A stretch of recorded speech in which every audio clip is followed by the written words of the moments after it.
de lo que están hablando. ¿Cómo comienza la creencia del rapto? Todo el mundo sabe lo que es el rapto, ¿no? ¿Hay alguien que no sepa qué cosa es el rapto de la iglesia, de la teoría protestante del rapto de la iglesia? ¿Hay alguien que no sabe? Ok, si no saben lo que es, pues les voy a explicar. Pues no sé en qué mundo viven ustedes, pues, porque esa es la doctrina, entonces eso es la batalla de... Sabía que ustedes no conocen a muchos protestantes, gracias a Dios. Los protestantes dicen que un día va a venir Jesucristo y se va a llevar a los creyentes. Por supuesto que los católicos no están incluidos en ese grupo. Se van a llevar a los creyentes al cielo, entonces se van a quedar los no creyentes en la tierra, donde van a haber una serie de desgracias, y al final de los tiempos, esos creyentes que se fueron van a volver a bajar con Jesucristo. Entonces, ustedes han visto, hay un bumper sticker que ponen en los carros que dice, en caso de rapto, este carro se queda vacío. Porque ellos dicen que van a estar manejando y viene Cristo y el carro se va a quedar vacío en el medio del expressway. Va a estar la familia durmiendo y se van a ir los padres y los hijos se van a... Yo conozco una familia que la niña de 7 años a medianoche se levantaba a ver si los padres se habían ido en el rapto o no. Eso es un trauma tremendo. Es una doctrina que no tiene ningún tipo de base. Eso es lo que ellos llaman el rapto de la iglesia. Por supuesto que hay un enredo tremendo entre ellos mismos, unas broncas, porque unos dicen que el rapto es antes de la tribulación, otros dicen que el rapto es después de la tribulación, ni siquiera se ponen ellos de acuerdo cuándo va a ser el rapto. Pero esa doctrina, lo curioso de la doctrina del rapto, es que jamás fue predicada por ningún apóstol. Jamás. Los versículos que dicen de Pablo, vamos a ver después lo que dicen. Nunca fue predicada por un apóstol. Nunca este rapto de la iglesia fue mencionado por ningún padre de la iglesia. Ningún padre de la iglesia, de los 300 años de la iglesia primera, ningún padre, ni del siglo I hasta el siglo VI, nunca un padre de la iglesia mencionó esta doctrina del rapto. Jamás fue discutida en ninguna universidad cristiana en la época de la escolástica, cuando todo se discutía. Nunca la mencionó ningún santo, nunca la mencionó ningún místico. Más allá, Lutero jamás habló del rapto, Calvino jamás habló del rapto, Zwinglio jamás habló de... Los padres de la Reforma Protestante jamás mencionaron el rapto. Y uno dice, bueno, ¿y cuándo salió? ¿Cuándo surgió? ¿De dónde sale el rapto? El rapto en las investigaciones que se han hecho se van a quedar un poco frío. Hay un autor que se llama Paul Tickven, que escribió un libro que se llama El rapto, y dice que la doctrina del rapto nace en el siglo X, a finales del siglo XVIII. Un ministro puritano llamado Increase Mather escribió sobre cristianos arrebatados por los aires antes de que el mundo fuera consumido por el fuego del juicio universal. Este fue el primero que mencionó algo semejante a final del siglo XVIII. Ahora, agárrense la peluca. Un jesuita chileno llamado Manuel Lacunza, en su libro La venida del Mesías en gloria y majestad, publicado en 1812, especula que los fieles que han recibido la comunión con frecuencia serán al fin de los tiempos recogidos por Jesucristo para tenerlos seguros por 45 días, mientras que el mundo es castigado. 45 días. Eso es como una escuela al campo. Pero esta gente escribieron eso, pero no tuvieron ninguna influencia. Nunca nadie, inclusive en esa época, oyeron hablar de rapto. ¿Cuándo? ¿Quién hace el rapto famoso? El rapto famoso lo hace un pastor episcopal inglés que se llama John Nelson Darby. John Nelson Darby lanzó a la palestra protestante a mediados del siglo XIX la teoría del rapto. ¿Por qué John Nelson Darby lo lanzó en Inglaterra? De Inglaterra cruzó el Atlántico y cayó aquí en ese momento en Estados Unidos, en el norte de Estados Unidos, a mediados del siglo XIX. A mediados del siglo XIX hubo una crisis muy grande en el protestantismo en Estados Unidos. ¿Por qué? Porque sacando unas cuentas extrañas, sobre todo el padre, el William, no recuerdo ahora cómo es el apellido de William Miller sacó unas cuentas del profeta Daniel, quitando y poniendo y sumando, y dijo que Cristo venía, creo que en el 1856, que Cristo venía a acabar, se iba a acabar el mundo. No sé si ustedes han visto algunos cartoons de esos americanos, de los viejos, muy viejos. Hay muchas de estas historias folclóricas americanas. Hay veces que salen una gente con unas batas blancas encaramadas en el techo. Yo me acuerdo que antes cuando ponían cartoon de Disney salían esta gente con esas batas blancas encaramadas en el techo. Eso viene de ahí, porque esa noche del 31 de octubre, mira qué día, 31 de octubre, creo que de 1856, Todos los creyentes que el mundo se acababa esa noche se subieron arriba del techo con unos vestidos blancos. Y ese año nadie cultivó la tierra, los muchachos no fueron a la escuela porque decía que el mundo se iba a acabar. Por supuesto que amaneció el 1 de noviembre y el mundo no se acabó y Cristo no vino. Entonces eso fue una gran decepción para muchísimas personas. Y de esa gran decepción surgen unas cuantas sectas que ustedes conocen. De esa decepción surgen los adventistas. William Miller, que es el padre del adventismo, nunca fue adventista, murió siendo pastor bautista. Y dijo que se arrepentía, se había equivocado de los cálculos que hizo. Pero Ellen White cogió la batuta y fue cuando dijo que Cristo no vino, pero que Cristo entró al santuario celestial a hacer una especie de investigación en los files de la salvación hasta el final de los tiempos.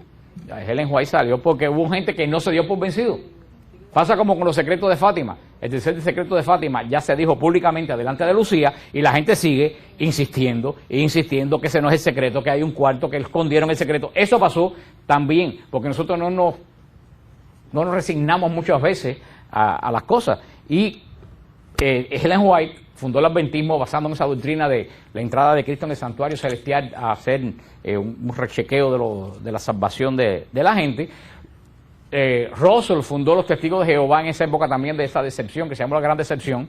Russell no se dio por vencido y siguió sacando cálculos del fin del mundo. Dijo que estaban equivocados porque el final de los tiempos de los gentiles fue 7 años antes y siguió sacando cálculos y puso el fin del mundo 4 veces y ninguna de las 4 veces el mundo. Y estuvieron poniendo fecha hasta 1925.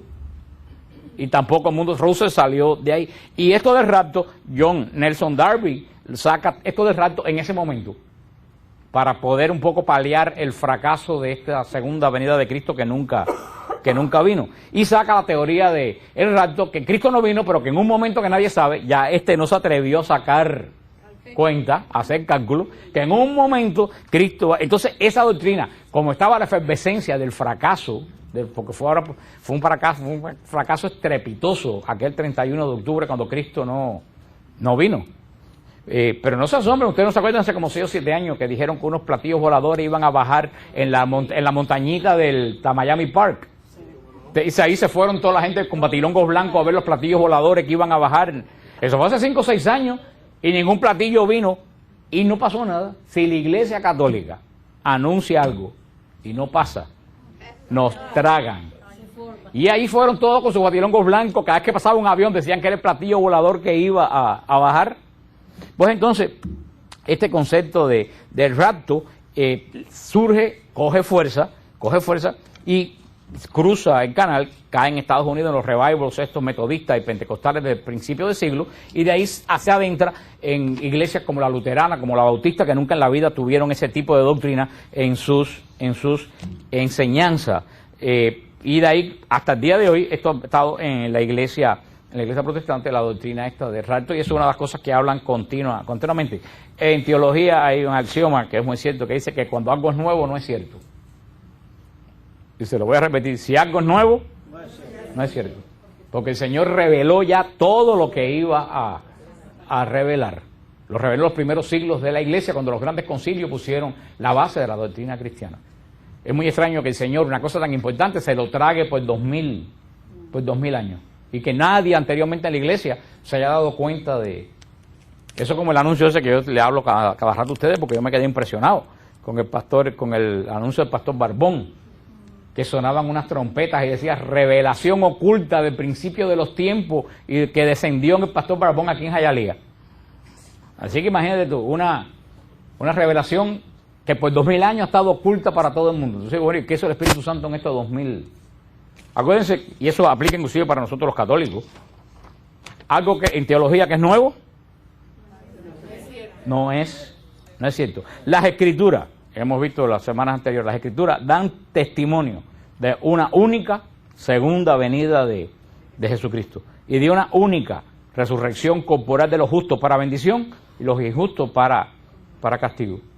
La resurrección corporal se describe en montones de hechos del Nuevo Testamento, pero sobre todo muy interesante, y vimos cuando estudiamos el Apocalipsis, lo que dice Apocalipsis 20, del 11 al 15. Dice Apocalipsis 20, del 11 al 15. Y vi a los muertos, grandes y pequeños, de pie ante Dios, y los libros fueron abiertos, El mar entregó sus muertos que habían en él, y la muerte y el Hades entregaron los muertos que habían en cada uno, y fueron juzgados cada uno según sus obras. Eso está en Apocalipsis 20, de 11 al 15. O sea, el Apocalipsis, eso es una cosa aparte, pero el Apocalipsis dice bien claro que los muertos van a ser juzgados según ¿qué? Sus obras. No dice que va a ser juzgado según su fe, dice que va a ser juzgado según sus obras. Sin embargo, casi nadie, cuando lee el Apocalipsis de estas iglesias, hace énfasis en ese versículo. Apocalipsis 20, del 11 al 15. Acerca del único juicio que tendrá lugar en la parucía. Vimos la semana pasada qué cosa es la parucía y su consecuencia. El Señor dijo en Mateo 25, 46, e irán estos, los malvados, al castigo eterno, y los justos a la vida eterna. Sigue diciendo Jesús en Juan 5, no os maravilléis, porque vendrá la hora cuando todos los que están en los sepulcros oirán su voz, y los que hicieron lo bueno saldrán a la resurrección de la vida, mas los que hicieron lo malo a la resurrección de la condenación. El mismo San Pablo dice, pues es necesario que todos nosotros comparezcamos ante el tribunal de Cristo, teniendo la misma esperanza en Dios que estos también abrigan, de que ciertamente habrá una resurrección, tanto de los justos como de los impíos. 2 de Corintios 5, 10. También el apóstol Pedro, el apóstol Juan, el apóstol Santiago afirman esta verdad de la segunda venida de Jesús y del juicio, y el juicio final, que lo vamos a ver después. Pero hay una cosa en que todo el mundo está de acuerdo. La venida de Jesús va a ser visible, totalmente visible. Lo dice Mateo 24, 30 y 31. Dice, entonces lamentarán todas las tribus de la tierra y verán al Hijo del Hombre viniendo sobre las nubes del cielo con poder y gran gloria. Y los ángeles juntarán a los escogidos. Ahí lo dice bien claro San Mateo 24, 30. Y verán al Hijo del Hombre viniendo sobre las nubes con gran gloria. Ahí no hay duda. La segunda venida va a ser visible. No va a venir a llevarse de noche, a llevarse unas cuantas gente y nadie lo va a ver. Va a ser totalmente visible. Toda visible. Por otra parte, ¿por qué la gente que cree en el rapto dicen que o va a ocurrir el rapto? Dice que el rapto va a ocurrir para evitar a los cristianos la tribulación, para que los cristianos no pasen por la tribulación. Pero verdaderamente desde que la iglesia se funda, todos los cristianos hemos tenido que sufrir tribulación por Cristo. Hemos tenido que sufrir y estamos sufriendo tribulación por Cristo. Lo que ahora la tribulación de ahora es más sofisticada. Y no sé si ustedes se habrán fijado, pero prepárense, hay un ataque contra la iglesia descomunal. Y mientras más la atacan, más yo me gozo. Porque digo que la ataquen, porque si más la atacan, quiere decir que esta es la iglesia de Jesucristo. Porque si esta no fuera la de Jesucristo, nadie le hiciera caso. ¿Alguien ataca a los testigos de Jehová? No. ¿Alguien ataca a los mormones? No. ¿Cuál es la única iglesia que atacan sin parar?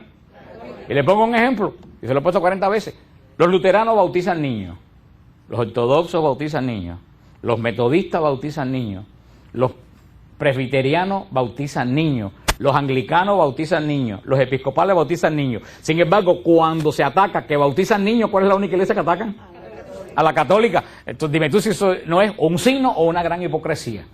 Pero ya el ataque contra la iglesia es terrible. Ahora la agarraron con que a Juan Pablo II le aplicaron la eutanasia.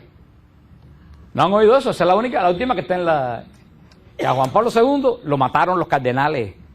Entonces, si ustedes se acuerdan, cuando Juan Pablo II estaba agonizando, ¿qué decía esa misma prensa?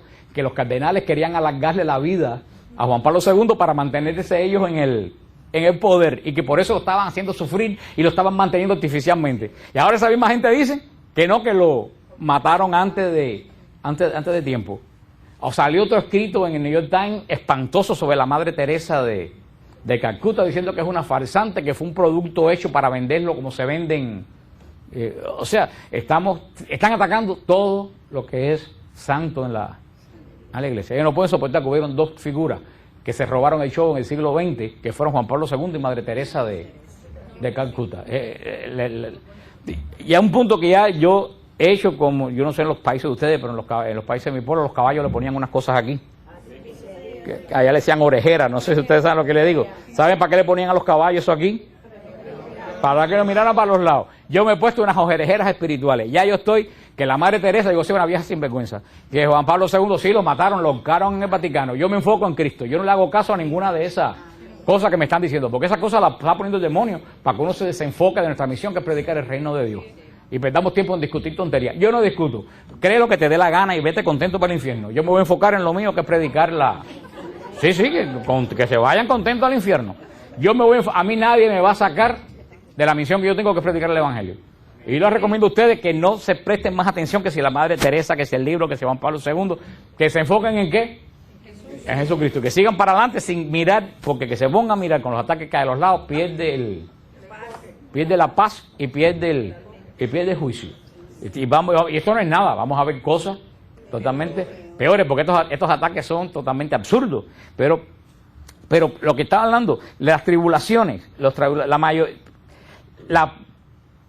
la palabra tribulación aparece 45 veces en la Biblia. La palabra tribulación se dice en griego, perdonen mi acento griego, porque mi acento griego es peor que el del inglés, porque mi griego es autodidacta. La palabra tribulación se dice en griego thlipsis, se dice la palabra tribulación. Y siempre que aparece la palabra tribulación en la Biblia, siempre aparece relacionada con los creyentes. Nunca aparece la tribulación con los no creyentes. Siempre que aparece la palabra tribulación viene referida a los creyentes. Por ejemplo, Juan 16:33 dice: en el mundo tendréis aflicción, que la palabra original es tribulación. En Hechos 14:22 es necesario que a través de muchas tribulaciones entremos en el reino de Dios. Romanos 5:3, nos gloriamos en las tribulaciones. También dice: bendito sea el Señor, Dios y Padre de Jesucristo, el cual nos consuela de todas nuestras tribulaciones, para que podamos consolar también nosotros a los que están pasando tribulación. Segunda de Corintios 1:4. Nos gloriamos por vuestra paciencia y fe en todas vuestras persecuciones y tribulaciones que soportáis. Segunda de Tesalonicenses 1:4. Estos son los que han salido de la gran tribulación. Apocalipsis 7:14. O sea, continuamente la Biblia está hablando de el cristiano ligado ¿a qué? A la tribulación, porque eso es parte de la batalla del mundo contra Cristo. Esa parte de la batalla. Acuérdense cuando estudiamos el Apocalipsis lo que dijimos, lo que estaban aquí cuando estudiamos el Apocalipsis. Lo que estoy casi seguro que no se deben acordar. Así que no voy ni a pasar el trabajo de preguntar, para que no me dé esta noche. Me voy a poner la orejera espiritual y no voy a preguntar. Y no voy a preguntar. Pero ¿se acuerdan cuando estuvimos hablando del libro del Apocalipsis? Que estábamos, bueno, eso lo voy a decir después, porque si lo digo ahora me voy a enredar con lo que viene ahora, porque es parte de esto. Me puse la orejera y el Señor me dijo: deja eso para después. Pero después vamos a hablar de eso que dijimos cuando hablamos del libro del Apocalipsis, que ustedes no se acuerdan.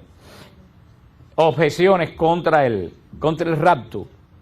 El rapto, eso lo saqué yo de un escrito hecho por un protestante precisamente. El rapto se fundamenta en una errada interpretación de la Biblia. Dice 1 Tesalonicenses 4:15, que eso lo hablamos la semana pasada. Os decimos esto como palabra del Señor. ¿Se acuerdan que dije cuando Pablo dice algo que es como palabra del Señor? Pónganle atención. Los que vivamos, los que nos quedemos hasta la venida del Señor, no nos adelantaremos a los que murieron. El Señor mismo, a la orden dada por la voz de un arcángel y por la trompeta de Dios, bajará del cielo. Ojo, lo dice San Pablo. Jesús va a bajar al sonido de ¿qué? ¿Y a la voz de quién? Del ángel. Eso es visible. Más que visible es audible. Eso es un estrépito. Eso es que todo el mundo se va a dar cuenta. O sea, los protestantes usan este versículo como para el rapto. Esto no se aplica al rapto, porque estamos viendo que esto no es una venida misteriosa a llevarse a nadie. Esto es una venida ruidosa. Bajará del cielo y los que murieron en Cristo resucitarán en primer lugar. Vemos que ahí tampoco está hablando de rapto, porque ¿qué es lo que va a haber inmediatamente? Una resurrección. Después nosotros, los que vivamos, los que quedemos, seremos arrebatados en las nubes juntos con ellos al encuentro del Señor. Y así dicen, ¿tú ves? Ahí está el rapto. Digo, pero ven acá, pero que arrebatados, pero ven acá. El rapto no dice que se van a llevar a los cristianos al cielo para después volver al final de los tiempos, regresar después con Cristo. Pero entonces está llevada a los que están vivos a los cielos. No es el famoso rapto, porque dice que antes que ocurra esto, ¿qué va a pasar? Una trompeta, y después ¿qué va a pasar? la resurrección de los muertos. Ahí no está hablando de ningún rapto, de que cuando va a sonar la trompeta y va a haber resurrección de los muertos en el juicio final. Como le expliqué a ustedes, cuando dice que seremos arrebatados a las nubes, esto es una forma hebrea de hablar, queriendo decir que los que están vivos no van a pasar el proceso de la muerte, sino que van a ser transformados, que van a ser el encuentro de Jesús. Porque fíjate que ellos, todos esos van en el rapto. Pero yo le dije una vez a uno, ok, entonces vamos a poner que la asunción de la Virgen fue un rapto. Y me dijo, no, eso no es. Digo, pero ven acá, ¿cómo son las reglas del juego? Entonces tú metes en el rapto a quien tú quieres. Porque si hubo un rapto, entonces tú puedes aceptar que la Virgen fue raptada al cielo. Lo mismo que tú dices que vas a hacer tú. Ah, sí, pero todo el mundo sí, pero la Madre de Jesús no se pone en esa... O sea que este versículo que ponen de 1 Tesalonicenses 4:15 está bien claro que está ligado a la voz del ángel, a la señal de la trompeta y a la resurrección de los muertos. Eso no habla, porque en el rapto no va a haber ninguna resurrección de muertos. Ellos dicen que son los que están vivos, que se van a ir al cielo. Y así, fíjate también, que hay un punto muy importante, que es el sonido de ¿qué? De la trompeta. Lo dice bien claro. Fíjate lo que dice Mateo 24, 29-31. E inmediatamente después de la tribulación de aquellos días, ¿después de dónde? El sol se oscurecerá y la luna no dará su resplandor y las estrellas caerán del cielo y las potencias de los cielos serán conmovidas. Entonces aparecerá la señal del Hijo del Hombre en el cielo y entonces lamentarán todas las tribus de la tierra y verán de nuevo, visible, al Hijo del Hombre viniendo sobre las nubes del cielo con gran gloria y enviará a sus ángeles con voz de trompeta. ¿Para qué? ¿Para llevarse a la gente? No. Y juntarán a sus escogidos de los cuatro vientos de un extremo al otro. Jesús está hablando del sonido de la trompeta en San Mateo 24. ¿Para qué el sonido de la trompeta? Para el juicio final. Este pasaje de Tesalonicenses que ellos utilizan para el rapto, ¿qué es lo que hay en medio de todo esto? Una trompeta. Lo que entonces la misma trompeta que está hablando, ahora me diga que hay dos trompetas ahora, entonces si la cosa se complica. Pero estamos precisamente, para cuando le den ese dato, usted esté seguro que ese pasaje de Tesalonicenses no habla de ningún rapto. ¿Habla de qué? Del juicio. Inclusive Apocalipsis 11:15 dice, el séptimo ángel tocó la trompeta y hubo grandes voces en el cielo que decían, los reinos del mundo han venido a ser de nuestro Señor y de su Mesías y Él reinará por los siglos de los siglos. Los protestantes ponen otro pasaje que usan para el rapto. Está en Mateo 24:41. Dice, entonces estarán dos en el campo. Uno será tomado y otro será dejado. Dos mujeres molerán en la misma muela. Una será tomada y otra será dejada. Tampoco eso habla aquí absolutamente nada que ver con un rapto. Porque aquí no dice para dónde van las que toman y las que dejan. ¿De qué está hablando San Mateo ahí? Porque después, esto es Mateo 24. Pero inmediatamente después de Mateo 24 viene lo que yo les leo ahorita, e inmediatamente sonará la trompeta. Porque tú sabes lo que sucede, lo que le he hecho hasta ahora. Un texto fuera de contexto es un pretexto. Yo te leo un texto y tú dices, oh sí, pero cuando tú lees el capítulo completo te das cuenta que eso no es de lo que está hablando, porque después de este texto de las dos mujeres que toman uno, dejan uno, ¿qué es lo que viene? Sonará la trompeta, resucitarán los muertos, se juntarán. No, ahí está rapto. ¿Qué es lo que dice? ¿Qué es lo que quiere decir esto que hay dos mujeres moliendo y una será tomada y una será dejada? Eso es lo que quiere decir. Que no te confíes de la situación en que tú estás en relación con los demás, porque eso no te da la salvación. Eso es lo que quiere decir eso, que Dios no tiene nieto. En tu casa, tu mamá puede ser muy piadosa y tú puedes irte para el infierno de cabeza, porque la salvación tuya no viene de tu mamá, la salvación tuya viene de ti personalmente. Eso es lo que quiere decir, que dos personas en una misma situación, no porque estén en la misma situación, las dos van a ser exactamente acogidas por Dios. Eso es lo que quiere decir, las dos moliendo en una misma, quiere decir que tienen mucha complementación, pero es posible que una haya sido creyente y la otra haya sido una sinvergüenza. Entonces eso es lo que quiere decir. Lo que quiere decir eso es que no te confíes. Ahí si yo voy al grupo oración con todos los demás y te vas para el infierno con la Biblia bajo el brazo. Si no tienes tu conversión personal. Eso es lo que quiere decir. Tú puedes decir, no sé, voy al grupo todos los martes y ya yo soy salvo. Porque mira cómo va gente santa al grupo. Si va Mildred y Rosana y Marta María con la reliquia y todo eso, ya tú eres salvo. No, te puedes ir Eso es lo que quiere decir. Usted, no te lo digo en forma cómica, pero usted entienda lo que quiere decir ese pasaje. Que ese pasaje no dice para nada que una será dejada porque la otra se la llevaron para el cielo para venir después de 2000 años con Jesús. Para nada habla eso ahí, porque acuérdense, nunca tomen un versículo aislado.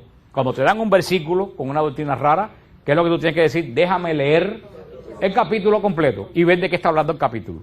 Ve lo que está hablando San Pablo. El mismo San Pablo, cuando habla al fin de los tiempos, dice, y así estaremos siempre con el Señor.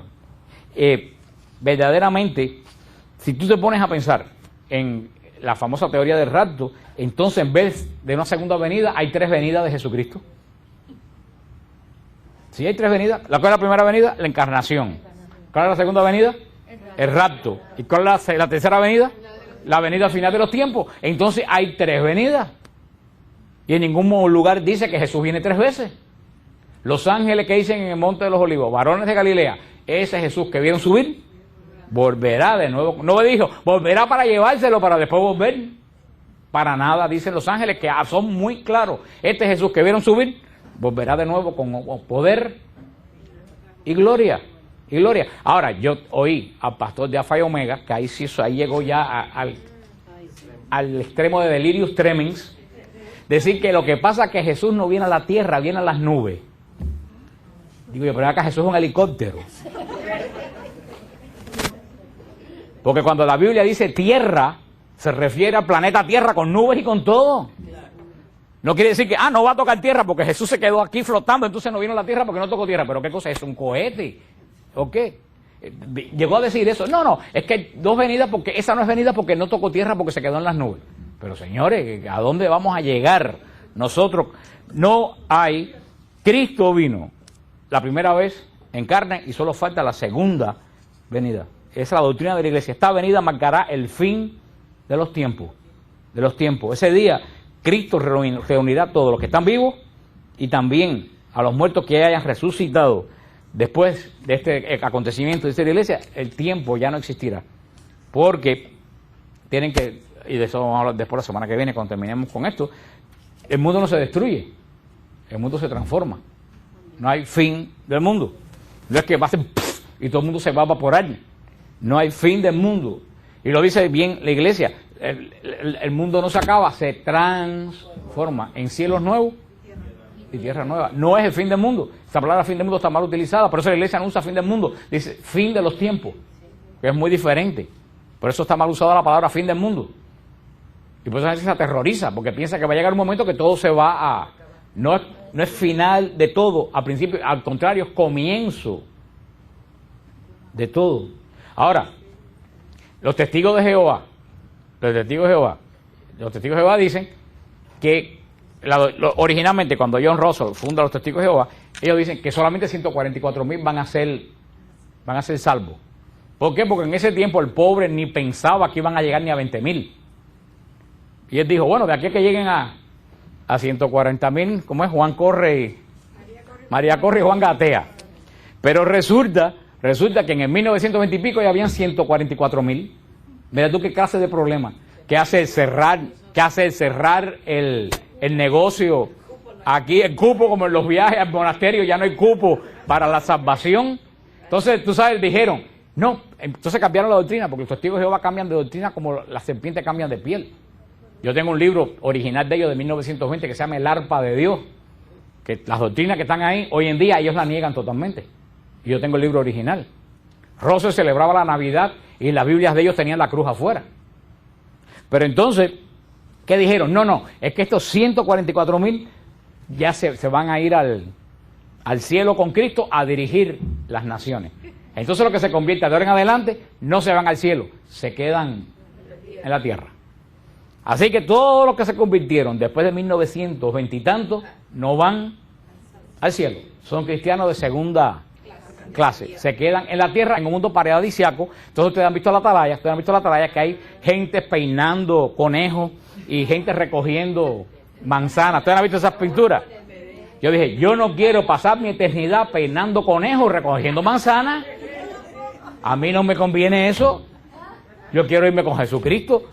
Entonces, cuando ustedes ven a esas pobres viejitas vendiendo atalaya, pues dice, querida, tú no eres de los 144,000, así que coge un curso con Olguita de peluquería para que te pongas a peinar Conejo por toda la eternidad. Sin embargo, hay gente que se siguen afiliando a una cosa que no le ofrece ni siquiera, no que ni siquiera le dé esperanza porque no pueden ir al cielo. Y no, esto es un extra, Ellos decían, y eso está escrito en los libros de ellos, que solamente uno de los 144,000 podía dirigir la congregación. Y el último que quedaba de los 144,000 se murió hace 4 años. Y volvieron a cambiar la doctrina y ahora siguen eligiendo gente porque el Espíritu Santo le elige. O sea, continuamente están cambiando de doctrina. Pero acuérdense lo que estamos hablando. La venida de Jesús va a ser visible, va a ser estrepitosa, no va a ser escondida, va a ser, todas las tribus de la tierra se lamentarán. Dicen que la doctrina, lo que dicen los que son pre-tribulación, dicen que es para evitar a los cristianos pasar por la gran tribulación, la gran tribulación del anticristo. Entonces imagínate tú, si los cristianos se van de la tierra para no sufrir la persecución del anticristo, ¿a quién va a atacar el anticristo? ¿Ustedes pueden explicarme eso? Si los cristianos se fueron de la tierra y el anticristo viene a perseguir a los cristianos, ¿quién va a perseguir al anticristo? Habla pari, todo el mundo es en la tierra es anticristo. Y entonces, ¿dónde quedan las palabras de Jesús? Yo estaré con ustedes hasta la consumación de los siglos. ¿Dónde se quedó? Olvidan, todos los tribulacionistas olvidan algo que es fundamental. El sufrimiento tiene un profundo significado bíblico. Yo sé que nadie quiere sufrir y nadie es masoquista, pero en la realidad el sufrimiento está aquí en la tierra. Aquí no ha tocado el sufrimiento alguna vez. El sufrimiento está, quieras o no quieras, hay sufrimiento. Ahora, como dice Romanos 8:28, el Señor de las cosas malas saca cosas buenas. Y del sufrimiento, que es algo malo, saca cosas buenas. Yo siempre se lo digo a personas, delante de un gran sufrimiento tú tienes 2 opciones. O reniegas de Dios y te pones peor, o te acercas a Cristo y te mejoras. No hay más ninguno. ¿Cuánta gente se han convertido a través de un gran sufrimiento? ¿Cuánta gente yo veo que se vuelven mejores de un gran sufrimiento? Hay un caso, como tú y yo conocimos, que es el caso de allá, la jefa de aquella oficina de aquel lugar, ¿sí? Que un gran sufrimiento no la hizo mejor, la hizo peor. O sea, eso es un misterio, pero el sufrimiento, porque el mismo Cristo, ¿cómo el mismo Cristo nos redime? En medio de un gran sufrimiento. Y como el demonio sabe que el sufrimiento puede hacer mejor a la gente, entonces quiere evitar el sufrimiento a la gente. Y por eso hay tantos remedios de la nueva era, que todos los remedios te quitan el sufrimiento. Tantas iglesias por ahí que dicen, si tú tienes problemas, ven que aquí yo te resuelvo. Todos los cristianos no sufren. Punto. Entonces, pare de sufrir. Como esa gente de pare de sufrir, ahí hay remedio para que tú pares de sufrir. Entonces, verdaderamente, entonces digo, yo soy hijo de un gran sufrimiento. ¿Del sufrimiento de Cristo? En la cruz. María sufrió junto a la cruz. Una espada te atravesará el corazón.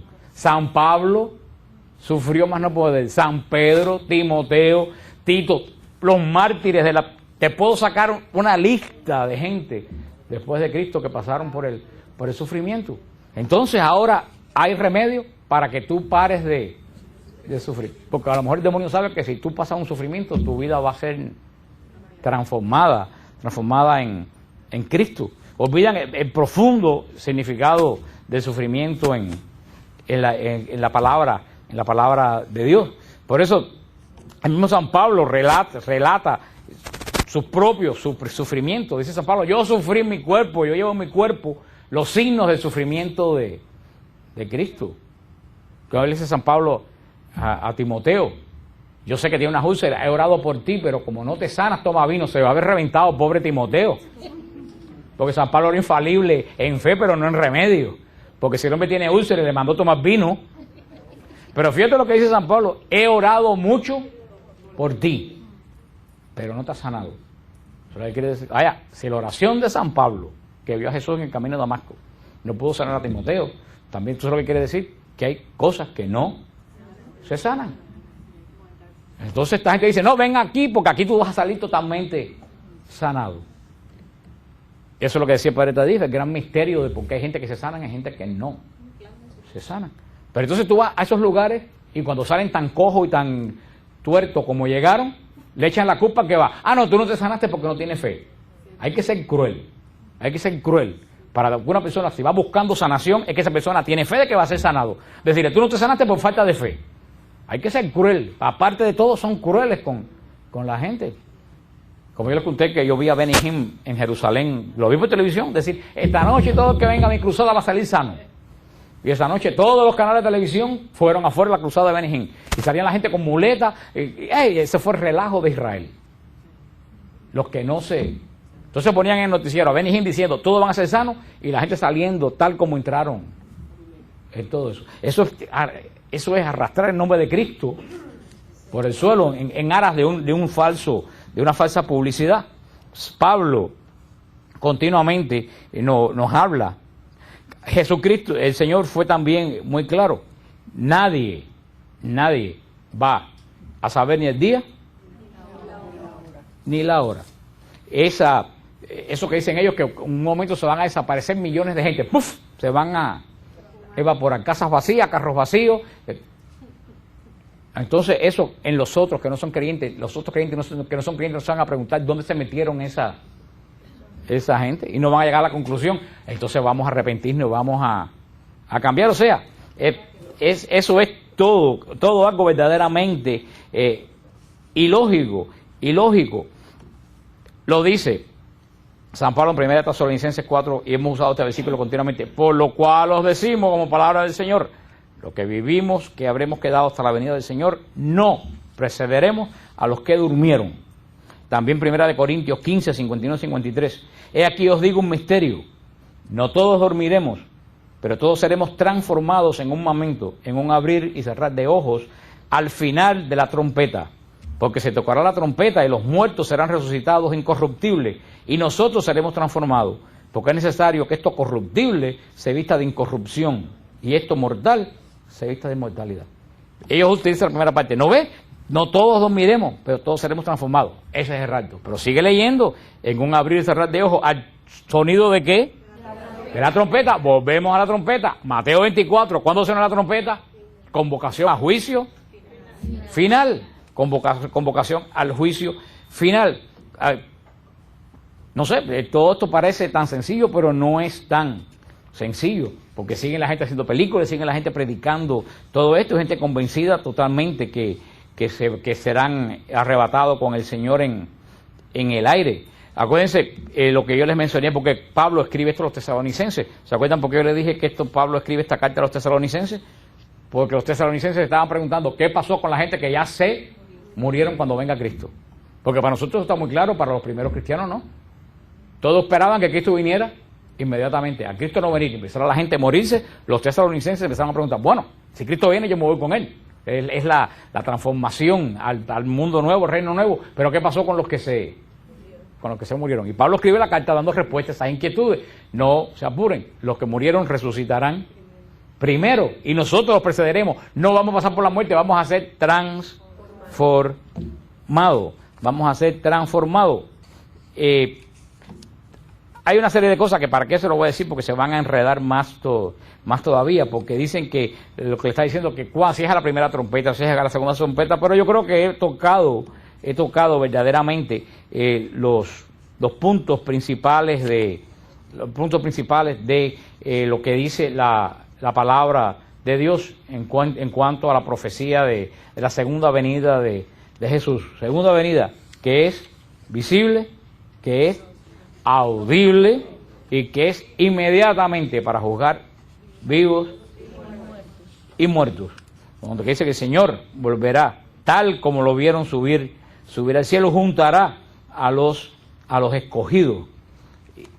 No hay ninguna evidencia bíblica de que vaya a haber este famoso rapto, ni otra cosa que ellos dicen, no, a mí se me lo dijo un pastor bautista amigo mío, no, porque fíjate que en el Apocalipsis los 7 candelabros están en el cielo. En Apocalipsis uno digo, dice, no, que esos 7 candelabros son las iglesias. Perdóname, dice bien claro que son los espíritus de la iglesia, que son los ángeles guardianes de cada de cada iglesia, porque te presentan muchos datos que si cuando te los dan tú te vuelves loco, pero cuando tú vas a la palabra y lo lees, te das cuenta que eso no tiene ninguna base, en absoluto tiene ninguna base bíblica. También, ¿cuál es con lo que nos atacan a nosotros con el purgatorio? ¿Qué es lo primero que te dicen cuando te hablan del purgatorio? Que no está en la Biblia. Te dicen, a ver, enséñame dónde está la palabra purgatorio en la Biblia. Ahí yo digo, bueno, enséñame, yo te le dije el otro día a uno, yo te enseño dónde está la palabra purgatorio en la Biblia, cuando tú me enseñas dónde está la palabra rapto en la Biblia. Después que tú me enseñas la palabra rapto en la Biblia, yo te enseño la palabra purgatorio. Porque la palabra purgatorio no está, pero la palabra rapto tampoco está. Así que vamos a usar la misma entonces, vamos a usar la misma, el mismo método. Así que no creen en el purgatorio porque no está, pues no vamos a creer en el rapto porque el rapto tampoco está. Eso es como, ya con eso terminamos un poco. Eso es un poco como una vez me decía un adventista que se dio a la tarea de convertirme. No, ¿verdad? No es chiste. Y yo tuve que buscarme una escalera para salir del segundo piso por la parte de atrás de mi casa. Porque se paraba con la Biblia abajo de la mata a la salida de mi casa. A vigilarme. Entonces tenía que salir por una escalera por el fondo de la casa porque vivía en un segundo piso. Para poderme ir y que no me viera. Hasta que un día me hartó, como dicen en Santo Domingo. Y le dije, porque toda la batalla de él era los hijos de María. No, porque María tuvo más hijos, porque aquí dice los hermanos de Jesús. Y hay que ser fundamentalistas. Y cuando ahí dice hermano, quiere decir hermano. Y yo le explicaba, mira, que la palabra, no, ahí dice hermano y es hermano. Entonces yo dije, ok, vamos a hacer una cosa. Yo voy a aceptar que Jesús tuvo hermano y que María tuvo más hijos. Pero tú me vas a aceptar. Tú me dijiste que tal como está escrito que aceptarlo. Así mismo es. Abrí Juan 6. Mi carne es verdadera comida. Y dije, ok, yo voy a aceptar que María tuvo hijos y tú vas a aceptar la presencia real de Cristo en la Eucaristía. No, ahí quiere decir, dije, mira, coge por la puerta por ir para afuera. Coge y ni te aparezca más nunca en tu vida por aquí. Así que tú eres fundamentalista para criticar a la Virgen. Pero entonces cuando llegas a donde verdaderamente hay que ser fundamentalista, dice que no, que eso es interpretativo. Y así es como funciona la persona que no tiene una base consistente de creencias en las cuales basarse. En los 5 minutos ya solamente que quedan, una señora me preguntó algo el otro día que tiene mucho sentido común. Y ella me preguntó que si tenemos un juicio cuando tú mueres, ¿para qué hay un juicio final?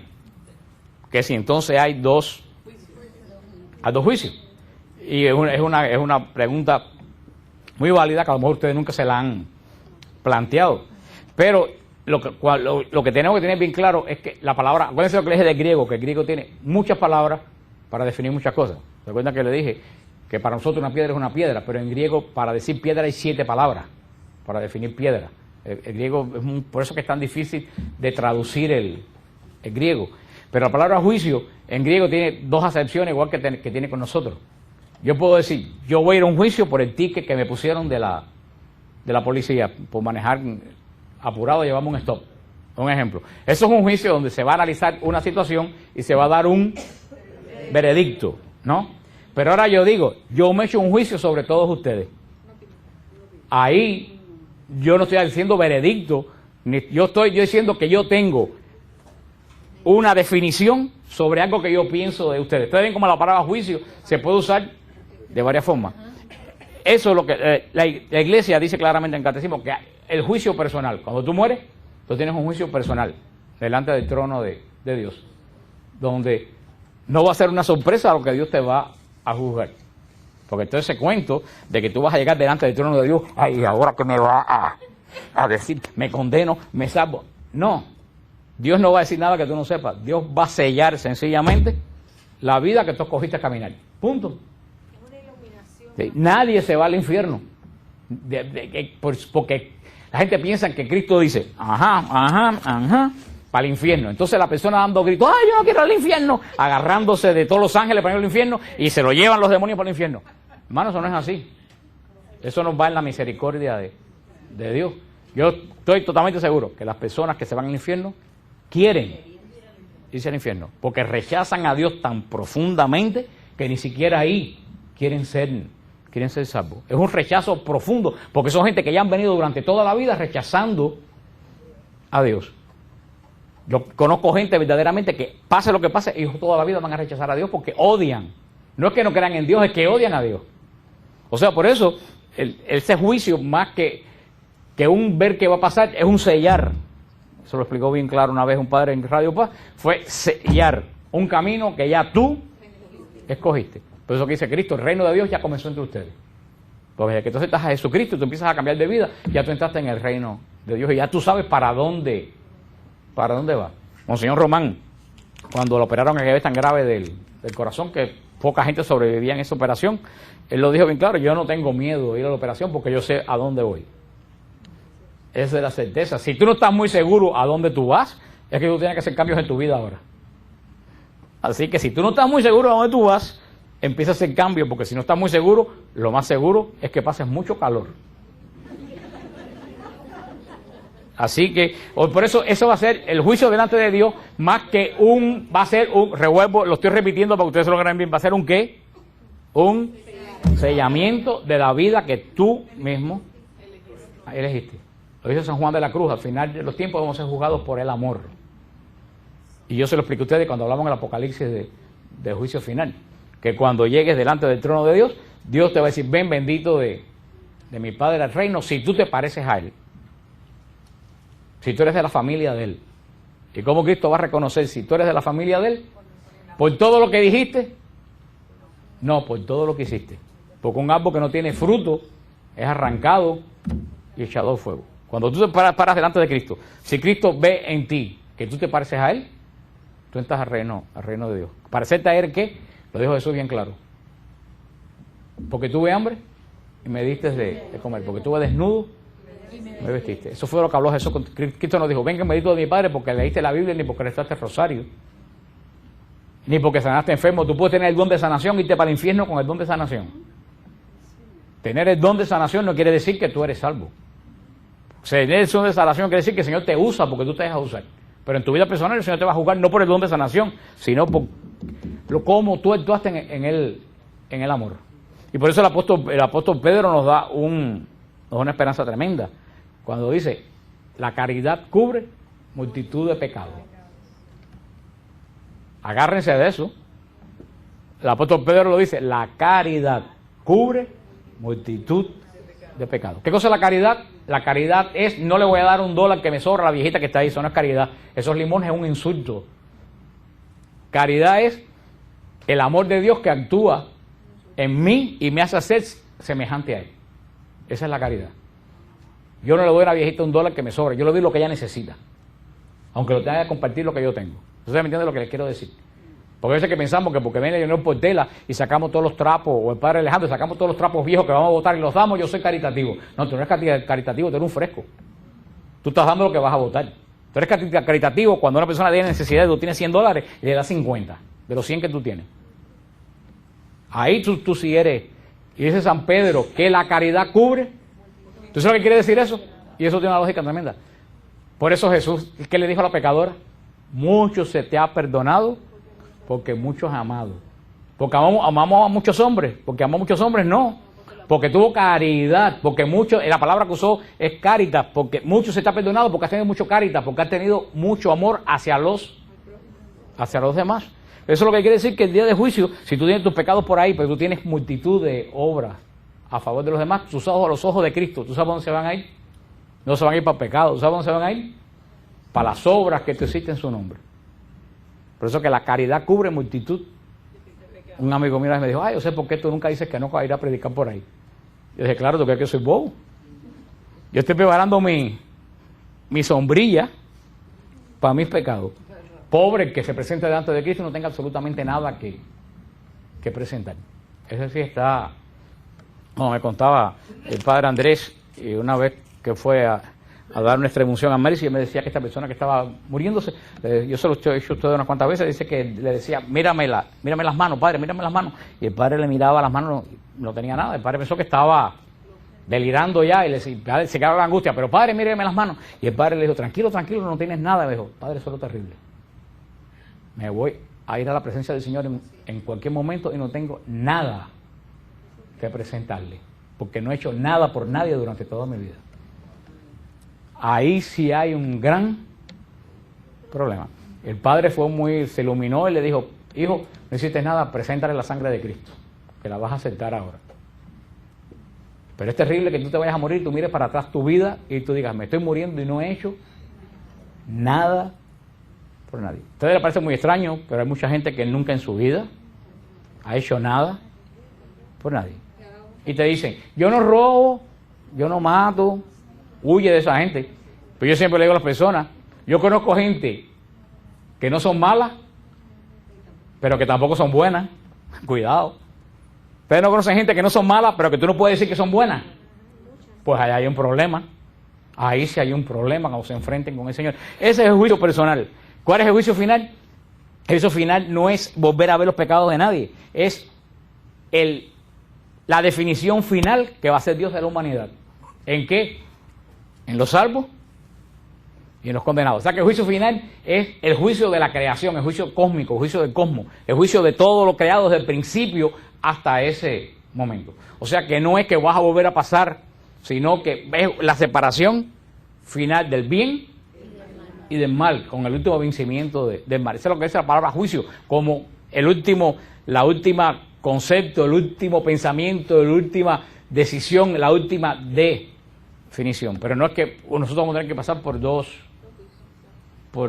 juicios. Está claro por qué se dice el juicio final y el juicio personal. Ya la semana que viene terminamos con esta parte del fin de los tiempos para comenzar con la parte del Espíritu Santo. Creo en el Espíritu Santo, Señor y dador y hablaremos ampliamente de los carismas y de los dones del Espíritu Santo. ¿Alguna pregunta sobre esto? ¿Alguien tiene duda, pregunta sobre? Dígame usted. Entonces, ¿cómo es el juicio particular? El juicio particular es cuando uno se muere. Cuando tú te mueres, el juicio particular, porque es tu vida lo que el Señor va a sellar, pero después no va a haber otro juicio. El segundo juicio es ya como creación, como conjunto, separación del bien y del mal, definitivo, que como dice el Evangelio, los cabritos a la izquierda y las ovejas a la derecha. Ya de ahí para allá, de separación total. ¿Alguna otra duda, pregunta? ¿No tienen duda, no tienen pregunta? ¿O lo entendieron todo? El martes que viene no se acuerdan una sola palabra de lo que yo acabo de decir. A ver, María. La palabra tribulación, el único sinónimo es sufrimiento. Sí, la tribulación es un hecho en tu vida que causa sufrimiento. Cuando tú decías que las personas, no todo el mundo se sana, tú dabas el ejemplo del pastor protestante, eso internamente también es así. ¿Cómo internamente? ¿Espiritualmente? No, espiritualmente siempre que tú aceptas a Cristo tú tienes sanación espiritual. Estamos hablando de signos externos porque, no tiene que ver con esto, pero es muy interesante la pregunta que hizo María. El problema es que en las iglesias pentecostales se hace énfasis en la sanación y el énfasis no es en la sanación. Cristo no dejó chamanes sanadores, Cristo dejó gente que predica. Cristo dijo, vayan sanando a los enfermos. Cristo dijo, vayan predicando. A los que prediquen el Evangelio les acompañarán estos signos. Esos signos sanarán a los enfermos, echarán demonios. ¿Son qué cosa? Signos. ¿Dónde está el énfasis de la orden a nosotros? Predicar el Evangelio. La sanación y la liberación ocurren como signo a la predicación. Pero esta gente lo que hacen es que no hacen énfasis en la predicación, hacen énfasis en la sanación.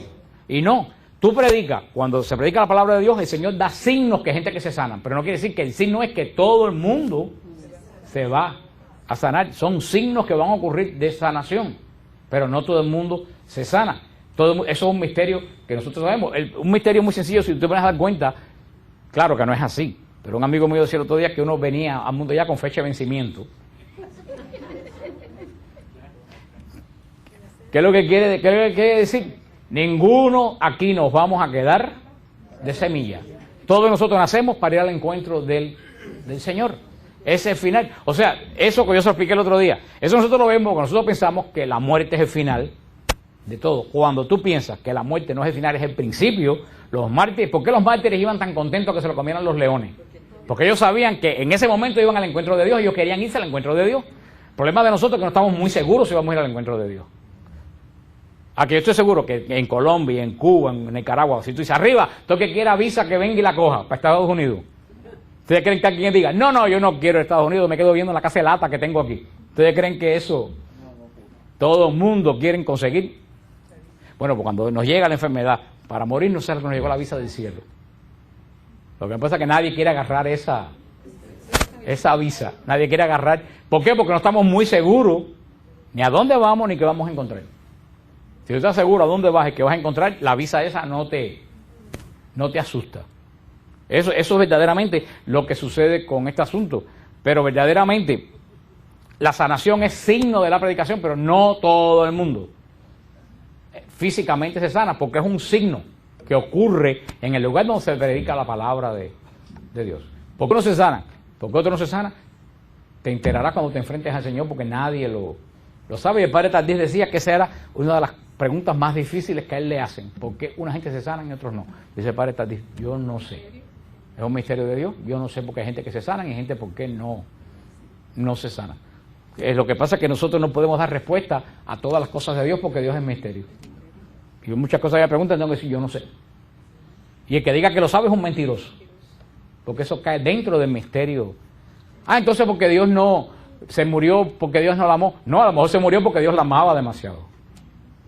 Y ya la quería junto a Él. Lo que pasa es que nosotros vemos las cosas de la vida, las vemos no como Juan, desde el trono de Dios, las vemos desde nuestros zapatos.